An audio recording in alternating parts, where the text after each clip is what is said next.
صباح الخير. النهارده انا عايز اتكلم على حاجتين على السريع كده حاصلين النهارده. مش هطول عليكم لان الواحد قرفان خلقه والشمس ضاربه في نص خلقته كده ومش عارف يعمل ايه، فهتبقى ستوري سريعه كده هشارككم حزني.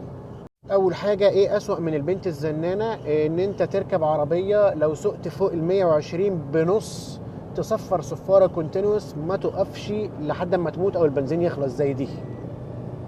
فانا طريقي مدته ساعه، انا كده انا في القرف ده لمده ساعه كامله علشان العربيه عامله زي الست الزنانه.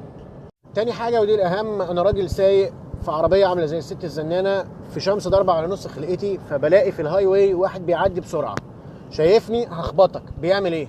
طبيعي بتاع اي بني ادم او معزه سهله ايه؟ ان انا هجري هفادي العربيه. الباشا عمل حاجه جديده خالص عليا، وقف وعمل لي كده. هل انت ايدك بتطلع شعاع؟ هل في الكترومagnetic ويفز؟ هل في نانو تكنولوجي؟ هل في سوبر باور هتوقفني؟